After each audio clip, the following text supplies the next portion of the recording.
Welcome to the Momentum Lifestyle Podcast, where we interview an inspiring, educational, and entertaining guest to help you build confidence, find balance, and live a life of impact.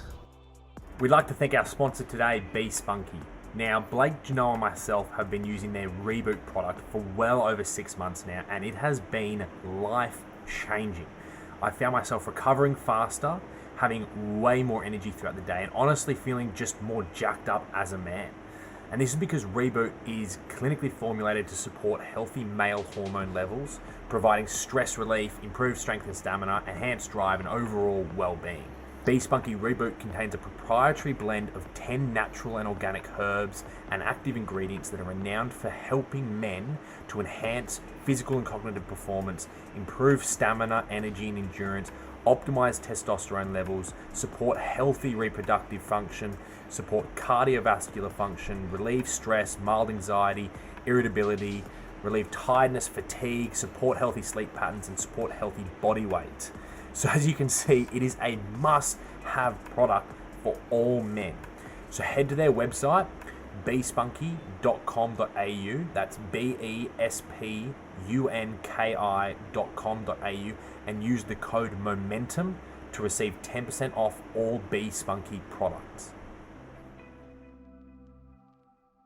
B and Azyra, welcome to the podcast. Thanks for having us. So good to be here, brother. Guys, I finished your book and I've heard a couple of your podcast interview with Aubrey Marcus and one other as well. And for myself and my partner, could not resonate more with a couple. And similar to a theme that you guys potentially had, like super inspired by the way that you guys go about things. And also, up until we heard your work, not massively inspired by the way that the collective do relationships and also the results that many were getting as well, which, as we all know, was one of your kind of pieces of resistance around the marriage, which we'll talk about in a sec. But B, what's becoming and what's the significance of the Q in there instead of the C? Well, we define becoming as devotion to the process of becoming the person you were designed to be by radically embracing your greatest challenges as curriculum and savoring the full spectrum of life and death. And I think that's a key distinction. And then the reason we added the Q, there's a couple reasons, but the main one is that we believe the path of personal transformation begins with asking essential questions. And so the Q really stands for questions, which is a big theme in our book. At the end of each chapter, we have essential questions we ask, but really asking essential questions is really what leads you on this journey. And then it also fits very nicely with our last name. Does too, very much so. So the questions that you guys answered or asked initially on, and both of you lived a very different lifestyle. Azra, I'm not sure if you asked yourself the question when you hit the fire hydrant and when the question started then, and B, when it all kind of changed and started, I guess, tumbling down in terms of your old lifestyle. But what did that look like for you guys individually? Those kind of turning moments, which you talk about very openly and transparently in the book, but what were those moments for you guys individually? Yeah, I mean, there's a series of events, right? And for some people, it's very dramatic and sudden, and a lot of times it's kind of a rock bottom moment that creates, that initial awakening or that turning point catalyst. But sometimes it's also more gradual and subtle. And I think for me personally, I've always been a very introspective person and always asked myself questions, not maybe consciously, but just as a natural way of being. I think I was always curious about the nature of reality and the nature of identity and purpose and all these things. But at the same time, it was also very, again, I wasn't consciously exploring my personal transformation yet at that stage. I was still very much just fitting into kind of a track that I saw as the only real option for me as someone who was not particularly interested in like the more normal beaten path. I knew early on that I wanted to pursue a career in the arts. And so I studied acting in Germany, and then I moved to LA to be a full-time actress. And so that in and of itself is kind of outside of the normal stream, right, of how people generally go about living their life. Like I chose to skip college and go right into that career. But even still, I was stuck in a box of my own idea of what was possible for me as a creative, heart-centered human. And one of the only lanes that I could see or envision was this actress path, which also has its own, tunnel vision, kind of like there's this idea that there's this linear approach, right? If you want to make it, you got to get to Hollywood and you got to get the agent and the manager and book the auditions and then get the big break, and then you're going to be famous and then you're going to be happy, right? So that's kind of the linear idea of progress. And it's a mentality that applies to really everything, even if your profession is more niche. And I think that was really the breaking point out of that mentality began when I crashed my car into a fire hydrant going 50 miles an hour. And the fire hydrant exploded everywhere. And it was kind of a near-death experience. I was also blackout drunk at the time. And I had kind of gotten off on this really wrong foot in LA, getting into the party scene. And I felt like a cliche. I was like, damn it. I'm an actress working as a full-time waitress. And here I am with my car in a fucking fire hydrant. Like, this is not who I'm supposed to be. And I think that was the first real whisper of an awakening. It was that realization of like, well, if this is not who I'm supposed to be, then who am I supposed to be? And I think that is probably the most essential question, right? Who am I supposed to be? Why am I here? And then that kickstarted a long and kind of slow, steady journey towards greater and greater clarity, which then was accelerated dramatically with the plant medicines. And so another big turning point came when I started working with plant medicine and psychedelics. Yeah, I'd answer it. I like this analogy that we use, like boiling water. It happened very slowly and then suddenly all at once, right? There's this moment where it's just boiling, but there's a lot going on building up to that. And so I've always been interested in personal development and transformation, but I think I spent most of my life looking at it very intellectually. Like I read all the books, Untethered Soul, and went to the workshops and retreats and was educated, but I wasn't embodied. And so for me, that catalyst was a rock bottom moment where I found myself, in the inertia of doing the only thing I knew how, which was chasing the dollar. And I ended up in a really massive lawsuit at a time where I didn't necessarily need to work and I didn't need the money, and yet I was chasing it. And I think that was the universe punching me in the face and forcing me to start walking in integrity.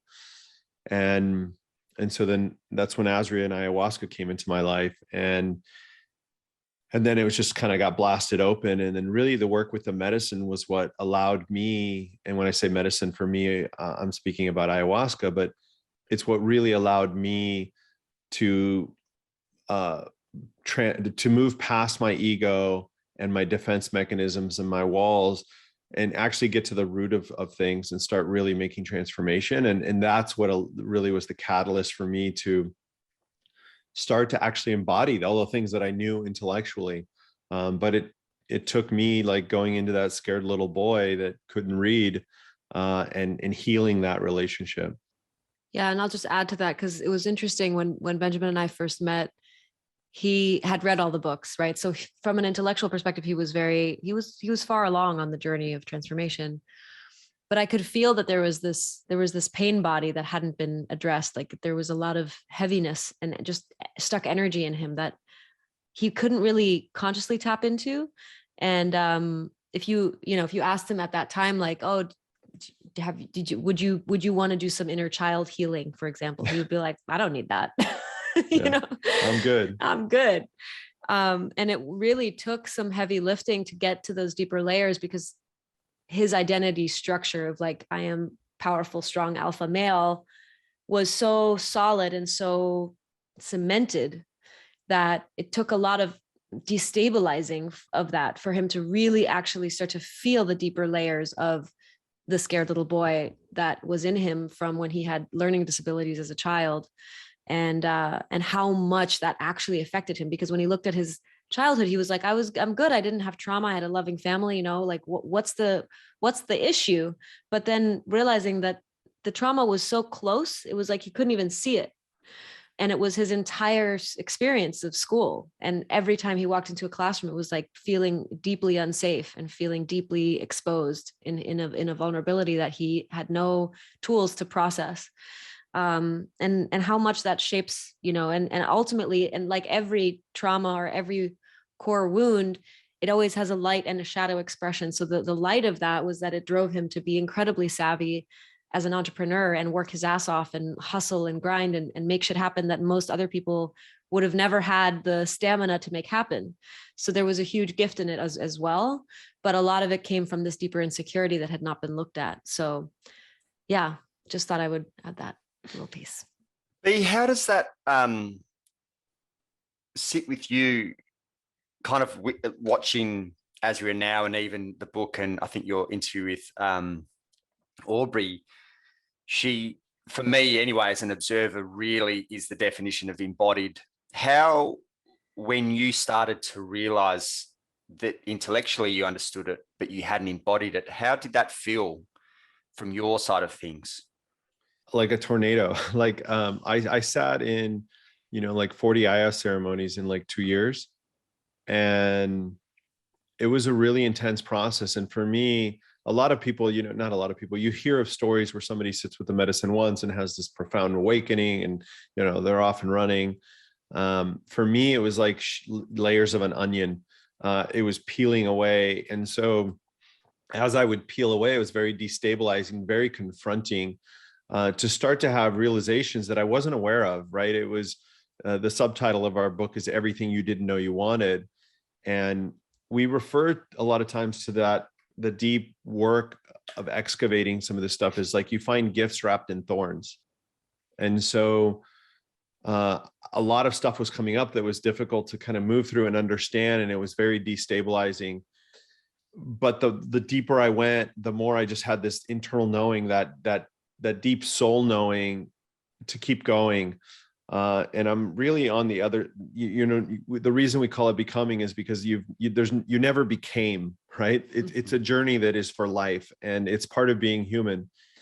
And so I appreciate that I'm going to be a work in progress for the rest of my life. And I've also stabilized in a different place, and it feels really good to have been there. But it took, you know, 2.5 years of intense heavy lifting and working, but it was very destabilizing to kind of get there. And to it's, you know, we like to say every initiation is preceded by a death. You cannot be reborn without dying. And I've died 1,000 times in this work, and it's letting layers of that ego and identity go. And it really took a lot to see it, one, right? To bring it to my awareness, the things that were in my subconscious and I was unaware of. And then secondly, to like actually confront them and tackle them. So it was relentless. I'm curious if your question was related to also like how it felt to be in relationship. Like what was his experience of being in relationship with someone who could see those things that you couldn't see?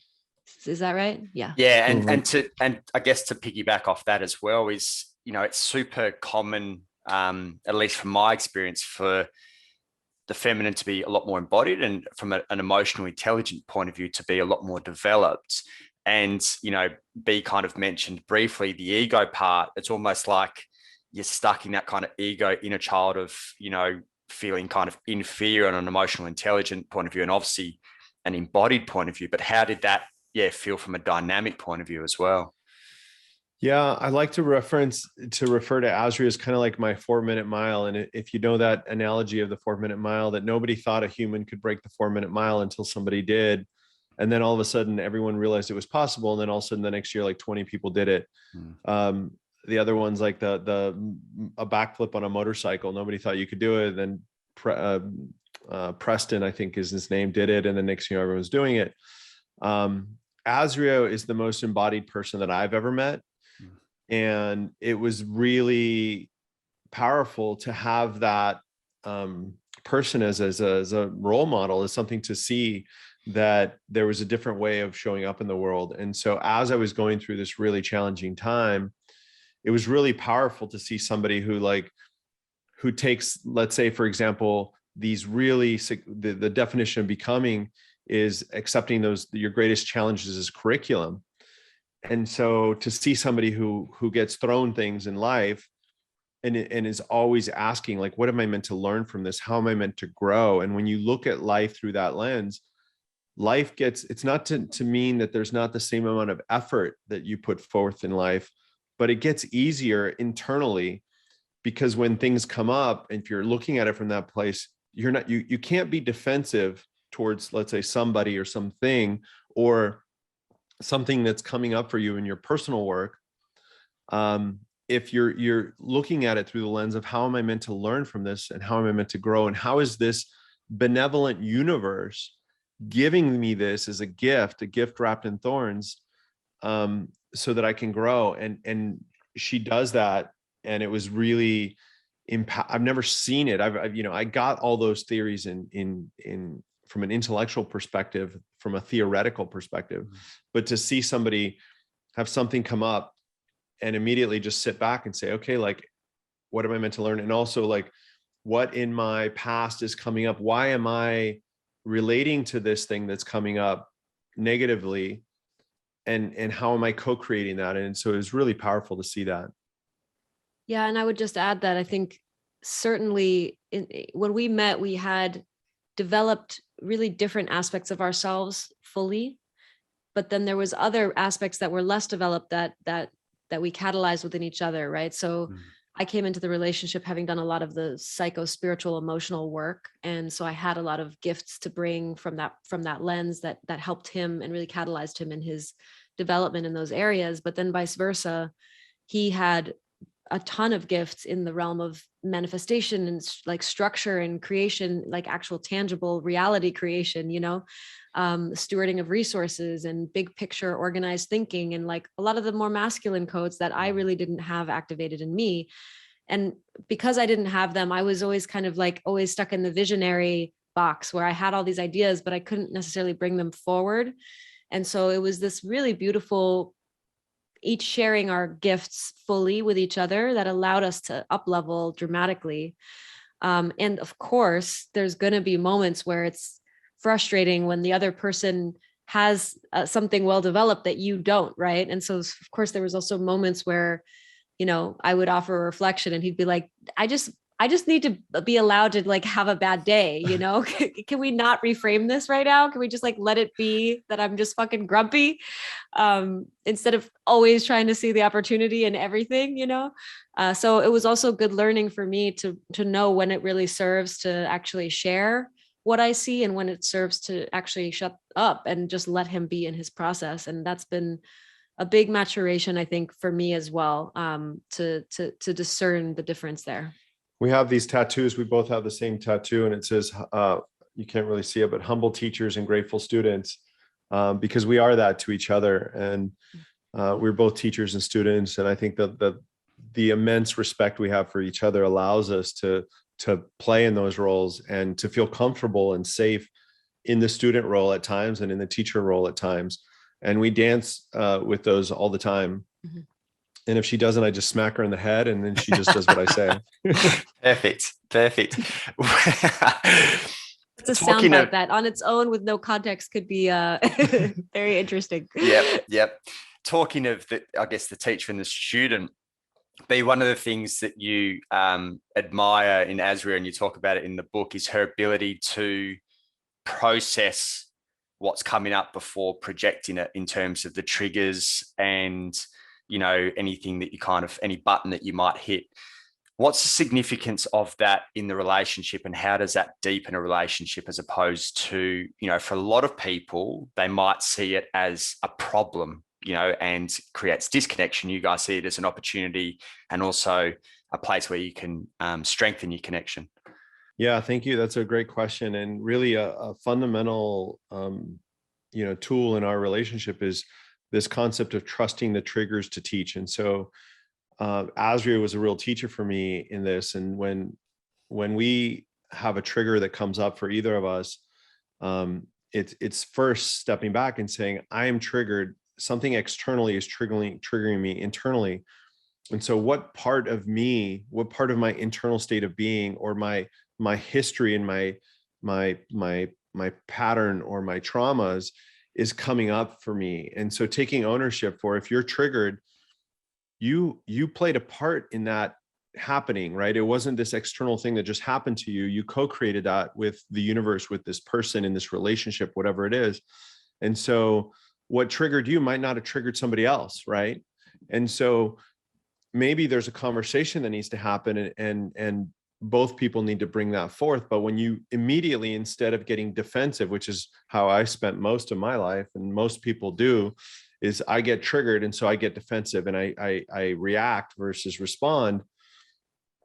But when you first step back and you say, okay, how am I co-creating to this experience and this trigger happening?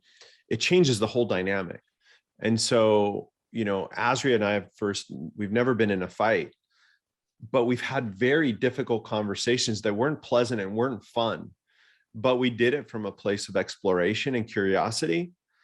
And so there's no need to fight when you're like, hey, I'm triggered and I want to share this with you and I want to bring it forth. And here's, I've also, before bringing it forth, I've also taken a moment to look at what in me is coming up and why I'm being triggered. And I'm realizing this is, coming from, a trauma I had of abandonment as a child, or whatever it is. And I'm bringing that forth as I'm telling you that I'm being triggered. I'm also bringing forth like where it's triggering me from and where it's coming from. And so there's not this defensive mechanism. It's like, okay, I'm being triggered and I'm realizing this is the scared little girl that felt abandoned as a child, for example.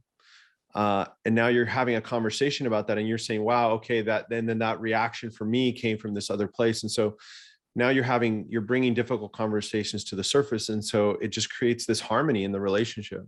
Yeah, I think the biggest thing there is also realizing that we are never just one thing, right? So even though we look like we're two adults in a relationship, there's many earlier aspects of ourselves, previous versions of ourselves that maybe haven't been fully integrated, that are also part of the conversation, that are also having an emotional experience. And I think when we start to see ourselves more through this lens of multidimensionality, like, yes, I am this mature grown-up version of me, and I'm also like the 6-year-old kid, and I'm also the 13-year-old, annoyed teenager, and I'm all these different versions. Like, which one is taking the steering wheel of this particular moment? And is that the one that I want to lead with? Or do I want to go back into more of a neutral witness space? Because that's where all the magic happens, right? Is when we can actually untether ourselves enough from the thought or the feeling to the point where we can see it just through the lens of neutrality. And then we have so much more power to intervene and choose how we want to actually show up.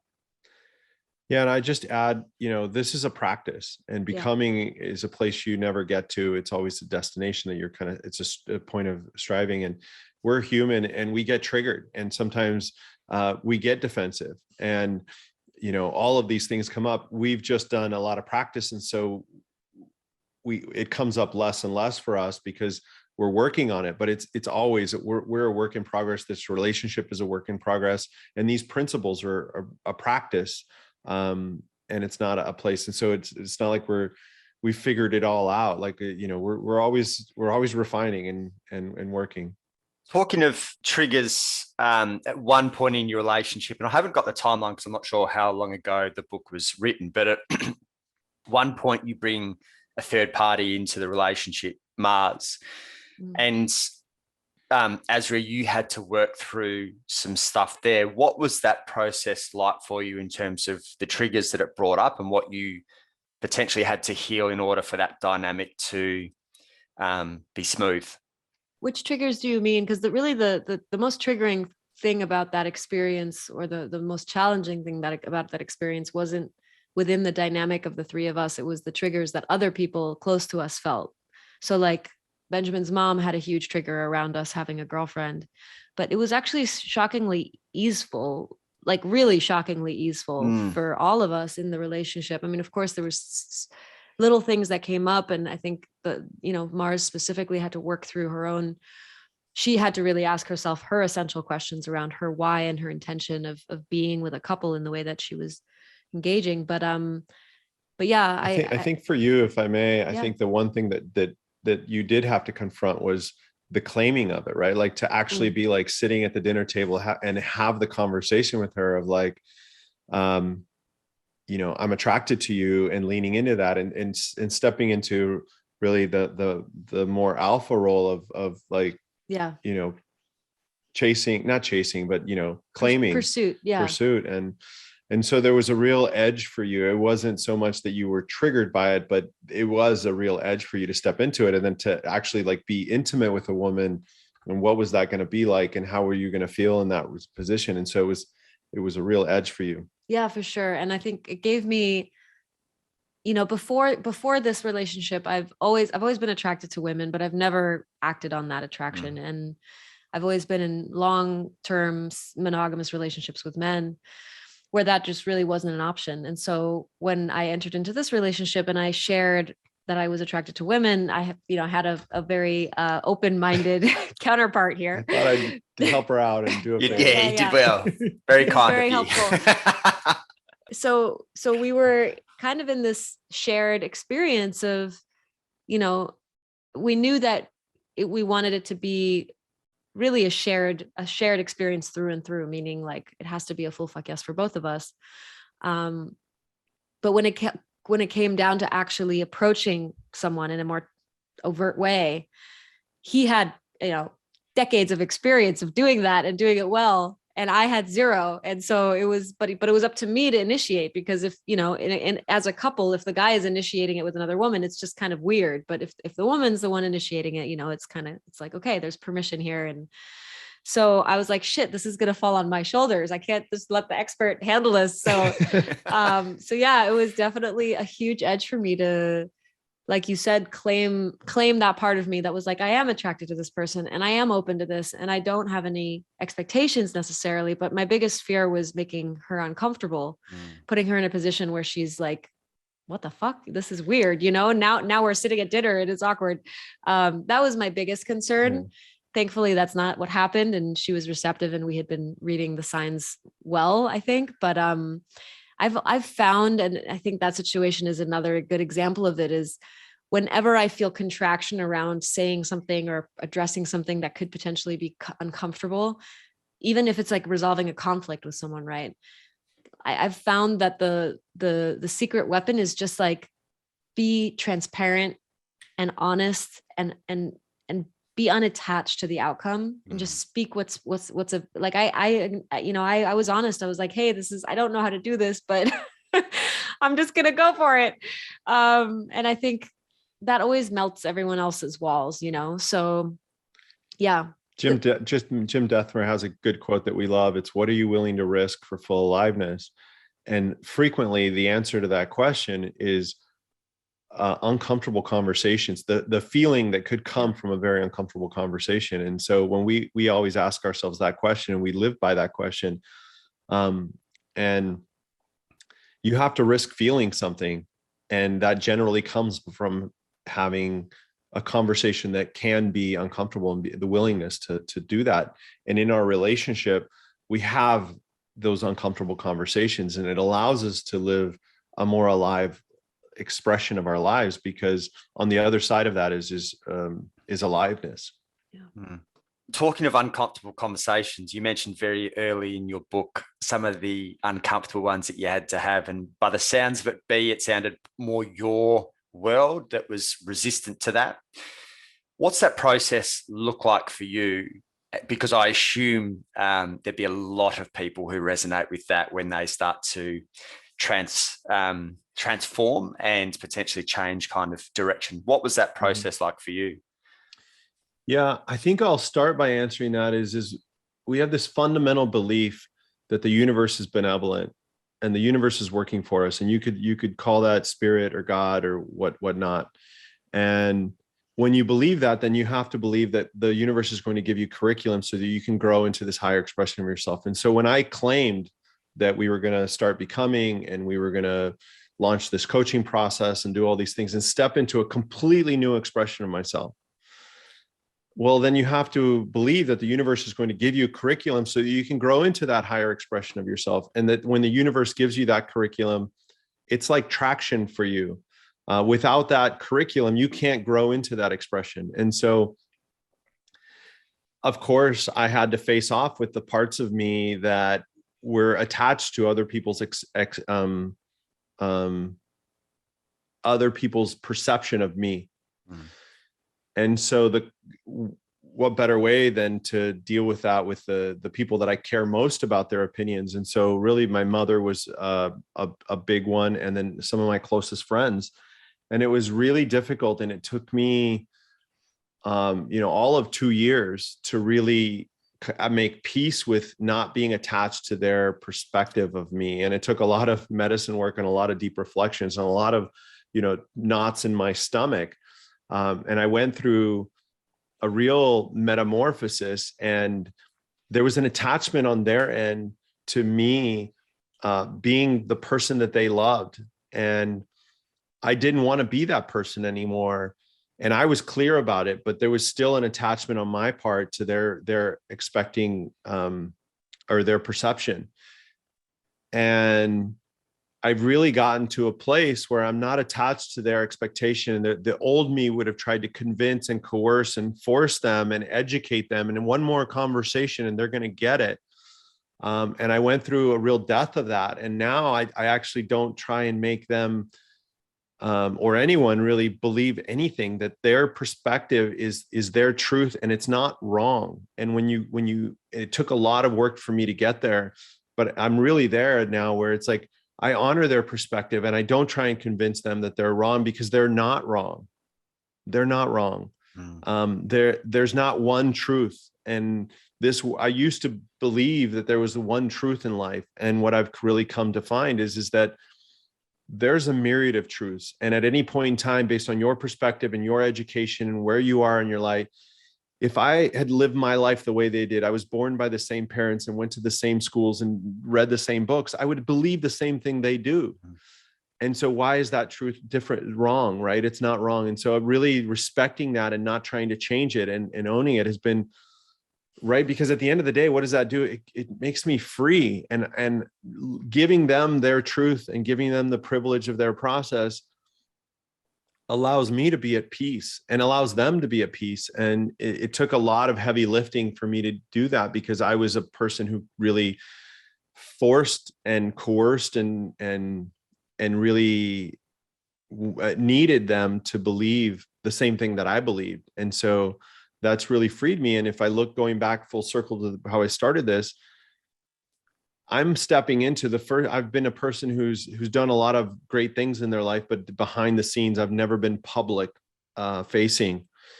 And although it might not seem like it, I've also been very sensitive to other people's perspective of me. That insecure little boy that couldn't read cared very much about that external validation. And of course, if I'm stepping into this role and holding this container of building, becoming, and everything we're doing and launching this book into the world and the documentaries that we have coming right behind it, of course, the universe says, okay, if you want to step into that, we want to support you. Well, here's the best way we can do that. It's like, let's force you to confront that part of yourself that cares so much with the people that you care most about. So that as you step into the world in this larger expression and go into this public facing role that is very uncomfortable for me, when people have contraction to how I show up or what I say. And so the work I've done over the last 2 years has been really, really powerful for me. As I step into this, I'm feeling significantly more confident in my ability to be unattached to other people's perspective of me. Which is brilliant, because really early in the book, I mean, the book is so transparent, it's fucking amazing. But really early in the book, you make it super clear the raw and uncensored version, and that may become, I don't know if you use this language, but that may become quite polarizing for people, especially if they're attached to the old version of you and how you showed up there. Azyra, B spoke earlier before, he used the word numerous times around being or feeling destabilizing. one of the words I'm pretty sure you use in the book, if not in one of your interviews, is how unwavering he is. What's the significance of that, and why is that a very healthy trait, in particular for the masculine in a relationship dynamic? It's a great question. Yeah, I mean, I think it's such an interesting dance, right? Between knowing, and we distinguish between intellectual knowing and all capitalized knowing. But I'm talking about the all caps knowing. But so knowing without a shred of doubt, like who you are at your core and what it is that you are committed to at your core, and taking a stand for that, versus being attached to your intellectual knowing, to what you thought it should look like, or, you know, to controlling or manipulating things because it's something that you've decided long ago and far away is the right way, but it's actually no longer true. And so they almost, it's a paradox that I'm describing in a way, but I think when you distinguish between those two versions of knowing, you can start to understand the difference. And so even though Benjamin had to shed a lot of his intellectual knowing and his attachments to right and wrong and good and bad and all the things that were part of his personality, from the very beginning, there was an all caps knowing that was pretty undeniable in him. And I felt like he saw my soul, and he pretty much right away knew that he was willing to go all in and commit to building a life together and being connected at a level of depth and intimacy that can last a lifetime. And that was that unwavering knowing that he met me with, and how he showed up even early on when he was, you know, initiating kind of a romantic, flirtatious dynamic with us, was very foreign to me. I hadn't really felt that. Like, I felt it was, and I talk about it in the book, but it was really this claiming energy of like, I see you and I know what this can be, and I'm claiming what this can be. And that was it was a huge turn on, but it was also very scary and very confronting to me, because just the fact that it was foreign. And I think a lot of times things that are foreign, you know, are both, they scare us, but they also like intrigue us. And so I felt a lot of stuff came up for me around that. And it was like this very magnetic draw into that knowing, but also then all of these defense mechanisms in me going, well, what if I can't be what it is that you want me to be? Or what if it's not my truth? Or, you know, like, I don't know. Right. I'm comfortable in the I don't know space. And so I think just understanding fundamentally the two poles, like the masculine, which we've started to call alpha, versus the feminine, which we've started to call omega, because we're trying to move away from more of the gender biased language. But that alpha pole is really about the clarity of consciousness, of structure, of linearity, like this is where we're going. And then the feminine, which is very nonlinear and very open and receptive and creative and flowy, can feel safe in the container of that alpha. And so when you have those two energies intersecting and working together, you have this really beautiful polarity and this really beautiful dynamic where you use the word, like it can be, I think, healthy, you said, for the masculine to have that unwavering presence. And I would say in a dynamic, like for me, it has been very healing to receive that container for me to pour myself into fully, even though I've resisted it at times. And I would say my own masculine, or my own alpha energy, the part of me that was like, I'm a fierce, independent woman. No one tells me what to do. I'm beating, you know, I'm living life to the beat of my own drum. That I had created an attachment around that identity as well, which was a very empowering identity for me, moving from more of like, oh, I'm at the whim of life and I don't have control over my life. And I want to do all these things, but I don't know how. And then as I stepped into the coaching work and the development work, I was like, I'm empowered. I know who I am and I know what I'm doing. But that part of me had to also surrender in order to fully let myself be held by him and his masculine presence, which a deep part of my soul was craving for, but at the same time was very scary for me to actually do. Yeah, I just like to add, David Data uses this analogy that we really like. He says, the masculine, or the alpha, as we like to use, is really like a ship heading to port, right, to harbor, and it's steadfast and it's On course. and it's course. Mhm. And the feminine is like the ocean and constantly moving around, and that feminine energy within all of us. And so I think that another distinction is like, I was in this relationship that I knew I wanted to live with more purpose, and I knew I wanted to go in a direction. And there was, within that, there was a lot of uncertainty. And I think it's really important to also, you can be steadfast in your uncertainty. There's this belief, it's like, I have to have it all figured out all the time. And right, the masculine is supposed to have it all figured out.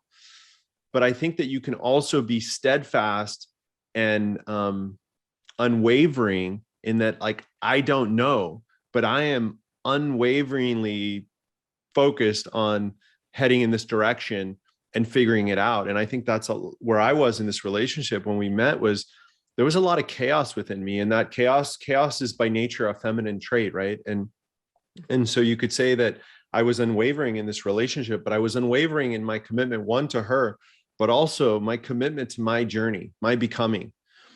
And that was something that I feel like in hindsight you could lean into. It's like he's going to find his path. He's figuring it out. He's not on the path, and he doesn't have all the answers. And there wasn't this pretense of like, I've got it all figured out, this fake bravado, right? But I was unwavering in my determination to find my course for myself in my own journey. And I think that was something you could lean into. And I think that it's important to have that distinction of like, if you don't have it all figured out and you don't know, let it be okay that you don't know, and fully embrace the fact that I don't fucking know, and plant that flag in the ground, but I'm committed to finding my truth. Yeah. Doing whatever it takes. And I think that unwavering energy was like, I'm willing to do whatever it takes. And I did. Like, it was relentless, like 40 IS ceremonies in 2 years. It was like every 3 weeks I was sitting, I was in it and going through a really challenging time. But it was that unwavering certainty. It's like, I don't know, and I'm figuring it all out, but I'm steadfast in this journey. Yeah, I like what you said about the uncertainty, and we talk about it in the book as well at the end, but I think it's important for people. I think it's very easy probably to look at us and our relationship and be like, wow, these are two people who are like, you know, have a really incredible dynamic. We work together, we do everything together, really. And so they must be just like totally certain and clear and no doubt. But that's not true. Like I've moved through many layers of doubt within myself over the course of the last 3 years. And marriage, as you mentioned earlier, was a big part of my initiation into like a new version of myself. And there was a huge death for me that had to occur. But one of the things that was like healing balm for my soul was the realization that it's okay. You know, like Richard Rudd says in the Gene Keys, if you don't know, then be fully committed to not knowing. It's the same thing you're saying, but like, let that have its time and trust that clarity will come. You know, it will evolve. And there was moments where I saw him going into some very heavy, dark places. And I was like, I don't know if he's going to make it. I don't know if he's going to make it to the other side. Like, this dude's got some serious work to do. And there are some people who just aren't willing to go all the way through. You know, there's some people who are like, okay, I'm maxed out, like I'm complete, and this is as far as I'm going to go. And that's okay too. But I knew that for me, it was important that because of how I'm wired, to go all the way to the edge and beyond, like I needed to be met in that. And so it was through his consistent willingness to show up again and again and again and again and again and again, let himself be cracked open, that I was just like, holy shit, like this dude's really doing it, you know? And it was so much trust was developed through the action that was being taken. You guys talk about marriage, and Azyra, I resonate so much with your beliefs around that and the old paradigm and the nature of like forever. And I also read Second Mountain, and David Brooks kind of challenged me a lot on that as well. Right. What was the stuff that both of you had to work through with your attachments and beliefs around marriage and one person for life and everything else that kind of came up for you? I mean, we come from such radically different upbringings. Just to give you some context, Benjamin's mother met his father when she was like 15. They got married when she was 19. 18. She had him when she was 19, and they were together their whole life. So like that was the context that he came from, you know, and they had a beautiful, loving relationship. So Cuban traditional family background, right, where it's very stable, very consistent, and family is the most important thing, number one core value. Whereas I grew up with parents who were never married. In fact, my father was already on his way out of town when my mom even found out that I was pregnant. They had broken up already, or that she was pregnant with me. And so I grew up really without a father figure mostly. I also kind of grew up in some ways without a mother figure because my mom was off. And so my grandmother was raising me for the first 10 years of my life. I moved around between continents constantly. I changed schools like 6 or 7 different times. I had no stability and no consistency. So one of the ways that I coped with that was that I didn't let myself get attached to anything lasting. And because of all the moving, and because I love very deeply, I'm actually a very devotional person. I would constantly create relationships with even friends, but then later romantic relationships that were very deep and intense. And then eventually, sooner or later, as was the pattern, I would leave because that's what I did. And the person would be like completely shattered.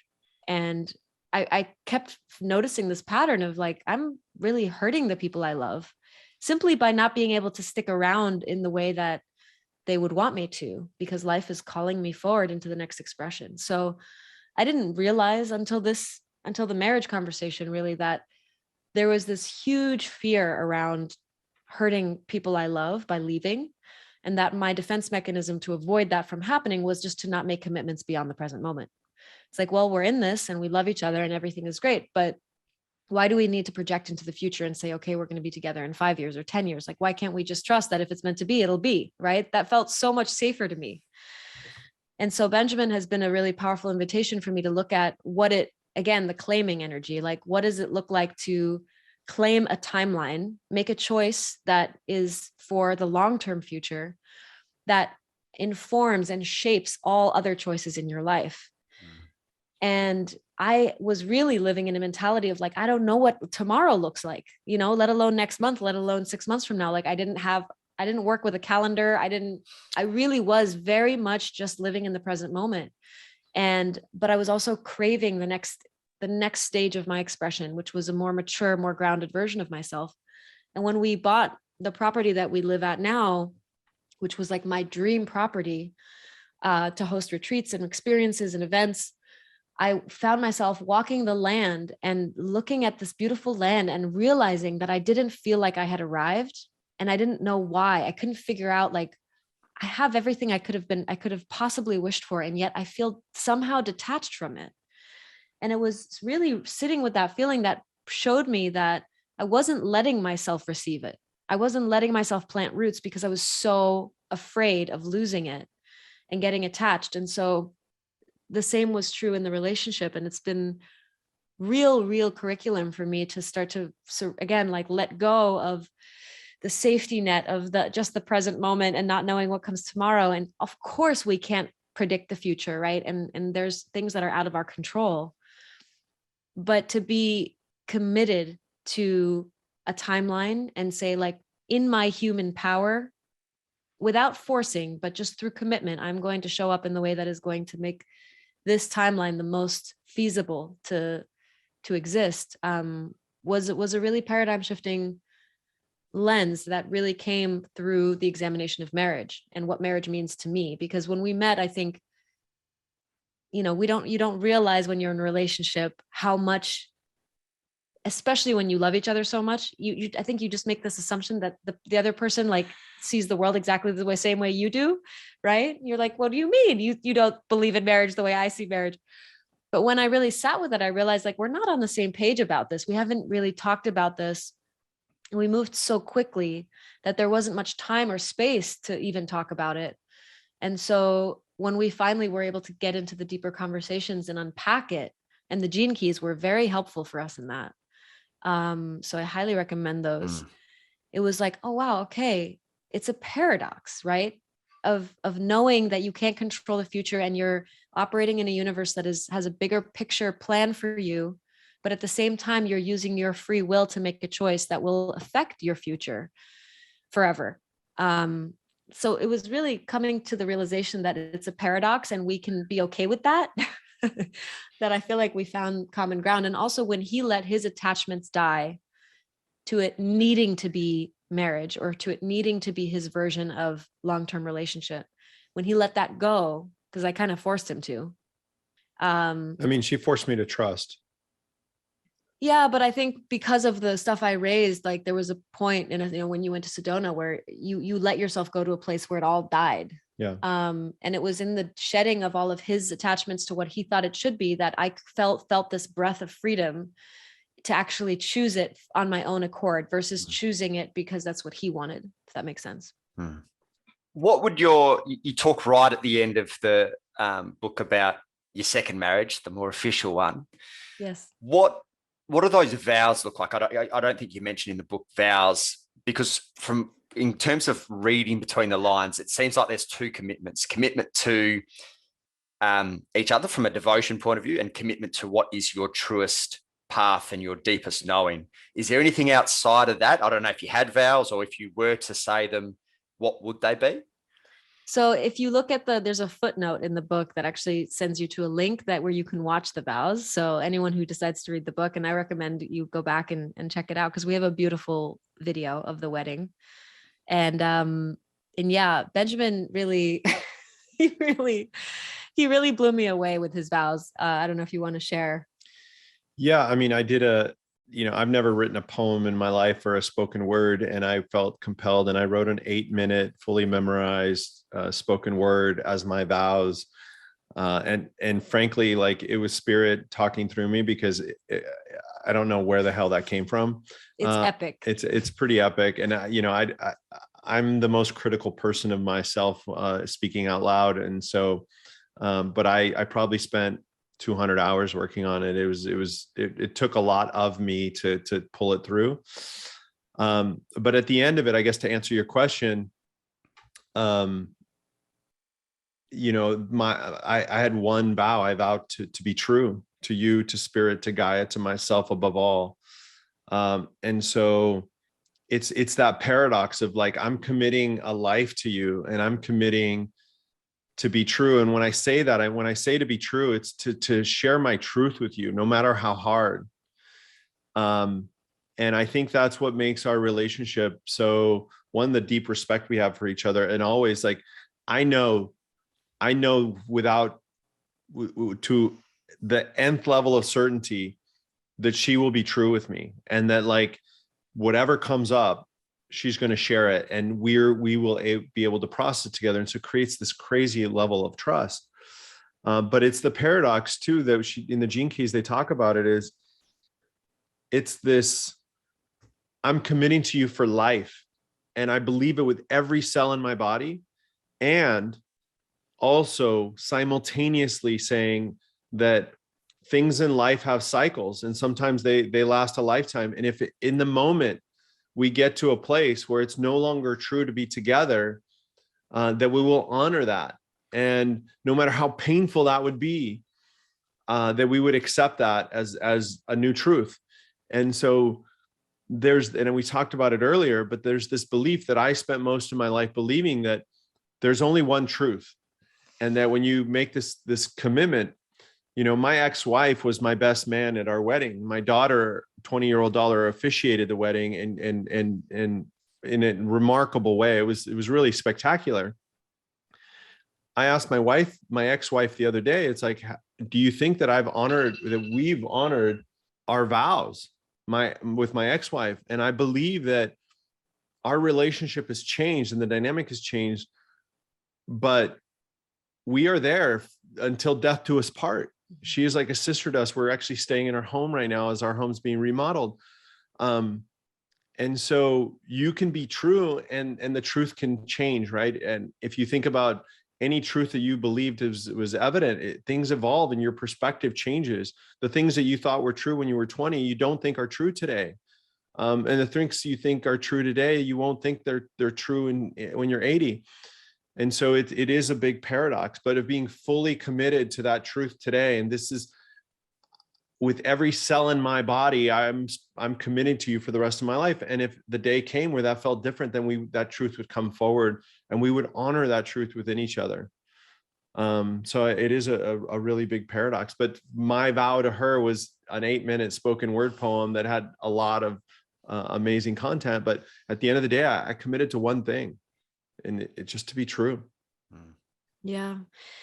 I mean, my vows were maybe a little more traditional than that. I think for me, one of the ones that comes to mind was just, a vow to always take a stand for his greatness and always trust in the goodness and the benevolence of his spirit, no matter what. And so I think that in a relationship, like,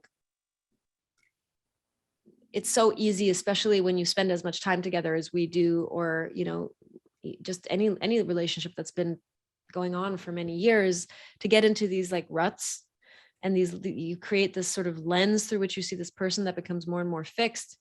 And you can sometimes lose sight of the magic of who they really are in the present moment. And so I think for me, death is a very big theme in our work. And the third part of our book is Die Before You Die. And it's really like embracing the energy of death as this energy of renewal. And so I feel like when we go through a rough patch, or when something is difficult, or when there's contraction in the space, I've really come to embrace it just as like there's a death of something that's no longer serving, and it's helping me wipe the slate clean so that I can see again with fresh eyes this profound human being that's in front of me. But ultimately, my vows were really about choice. They were about the power of choice, and how when you make one choice, that you make it with every ounce of your being, it can literally mold and shape the future. Like it collapses all the other timelines of possibility. And it took me a while to get to a place where I was at peace with that, because my happy place is the unknown and is the infinite. But to say, okay, I don't want to know what it would be like to be with, I mean, there's 8 billion people on the planet, right? Like in this day and age, it's very easy, I think, to think in the back of your head, well, this is a really good relationship, but like, who knows, right? Maybe there's something better out there, and shouldn't I keep my options open? And hey. But I mean, like, I'm saying it's just logical from an evolutionary standpoint to kind of look at things that way. It's like, well, I don't know what I don't know. And especially when you start running into the harder parts of the relationship, where you start to see more of the shadow side of your partner, it's like so much easier to just be like, well, I'll go find something easier. David Brooks talks about it in his book, The Second Mountain. And it was really pivotal early in our relationship. I happened to be reading that book like 2 weeks into our meeting.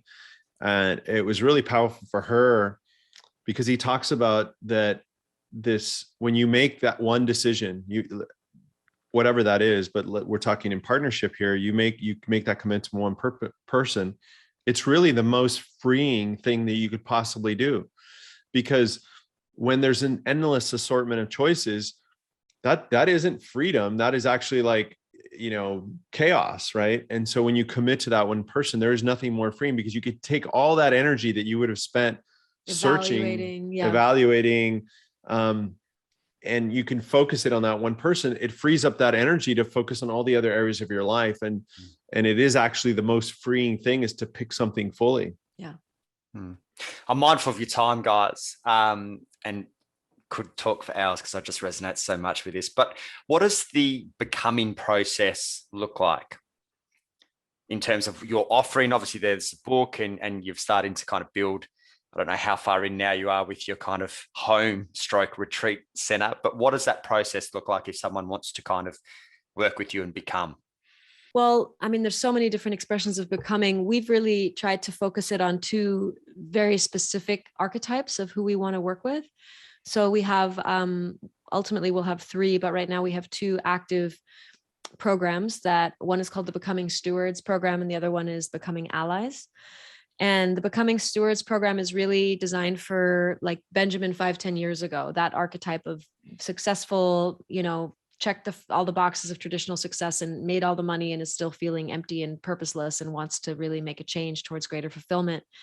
So that program is really specific. And very hands-on, very, very intense 6 months deep dive, where over the course of that 6-month period, people are building a new operating system, really through the lens of like, how can I become a better steward of the resources that I already have?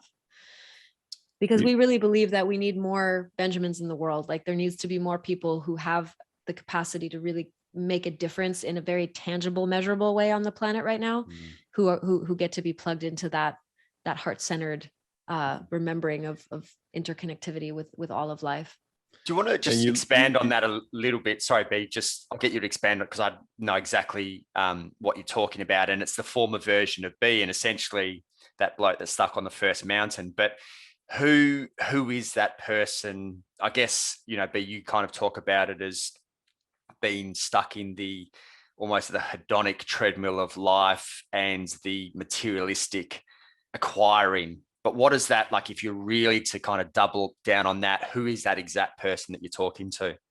Yeah, I mean, it's really for people who've had a lot of traditional success in the world and are feeling unfulfilled. That's likely to be a lot of people in the entrepreneurial, world, CEO kind of archetype that bought into what society told them, happiness was, as I did. And also I find, going off on a tangent, is that I feel like the reason we live in a world that is very materialistic in that way is because there's woundings that we're trying to fill with external, either validation or feel safe in the world through having more material things. And through the work, I really uncovered that it was the scared little boy that couldn't read that needed more and more material wealth, and no amount of material wealth was going to satiate that hole in me or make me feel safe in the world, because I felt like an imposter. And if I lost it all, I wouldn't be able to replenish it because I got lucky. And so there was, and I'm just speaking about me, but we're really talking about people who are in that like midlife, I won't say crisis, but like transition of like, okay, like I've really gotten somewhere, and there's more to life. And we really want to catch people in that transition from that first mountain of traditional success to climbing that second mountain of purpose.